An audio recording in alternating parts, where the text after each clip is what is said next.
Ito na atang isa sa mga pinaka nakakalungkot na maaaring mangyari sa isang NBA player. Lalong-lalo na mga boss para dito sa Philadelphia 76ers dahil itong si Paul George ay muli na namang na-injured. Grabe mga boss, habang ginagawa ko tong video na to ay talagang hindi ko maiwasang malungkot para dito nga kay PG-13. Ano nga bang nangyari sa kanya dito sa naging laban nila? Tara't pag-usapan natin yan.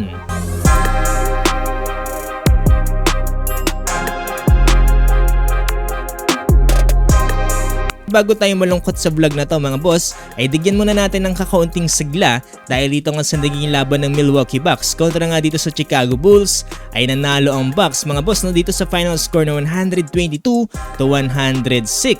Paano ba naman kasi mga boss no, may lucky charm dito kanina sa home court dito ng Milwaukee Bucks. Dahil nanood lang naman kanina, dito nga ang kapatid ni Giannis Antetokounmpo na si Thanasis. Hindi lang yan mga boss no, nandito rin si Patrick Beverley. Eto lang pala ang hinihintay ng Milwaukee Bucks mga boss no, ang kanilang mga lucky charm. Ito nga pala sa naging laban na to mga boss, so nanguna dito si Giannis Antetokounmpo with 41 points. Samantalang si Dame Time naman ay merong 20 points at dito naman para sa Bulls si Zach LaVine ay merong 27 points. Nakakamiss din pala itong si Thanasis mga boss na makita dito sa court side ng Milwaukee Bucks no. Masyado na kasing seryoso mga boss dito yung Milwaukee Bucks, wala nang comedian dito sa kanilang team. So dumako na tayo mga boss sa bad news na nangyari dito para sa Philadelphia 76ers. Ano ba naman kasi mga boss no, kakasimula pa lang dito ng third quarter. Although namang dito ang Memphis Grizzlies ng 10, 63-53 ay merong hindi inaasahang pangyayari ulit dito para kay Paul George.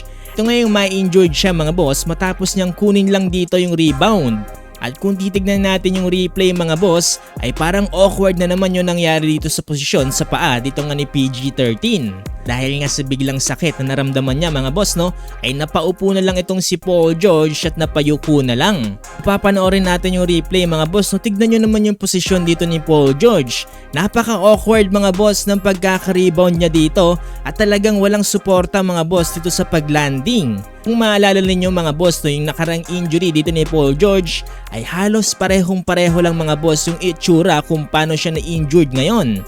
Ngayong kakabalik niya lang ulit dito para sa Philadelphia 76ers ay ganito na naman ang nangyari sa kanya. Well mga boss no, kung titignan nyo yung reaction dito ni Joel Embiid ay napatitig na lang siya dito kay Paul George. Tapos nga niyan mga boss ay tuluyan nang nilabas ng game dito si PG-13. Tinalo nga sila dito ng Memphis Grizzlies sa final score ng 117-111. Nanguna dito si Jaren Jackson Jr. with 25 points, samantalang para naman dito sa 76ers itong si Joel Embiid with 35 points. Sabi mga boss, kung patuloy na ganito ang mangyayari kay Paul George, hindi magiging magandang senyales to para sa Philadelphia 76ers. Ano sa tingin ninyo mga boss?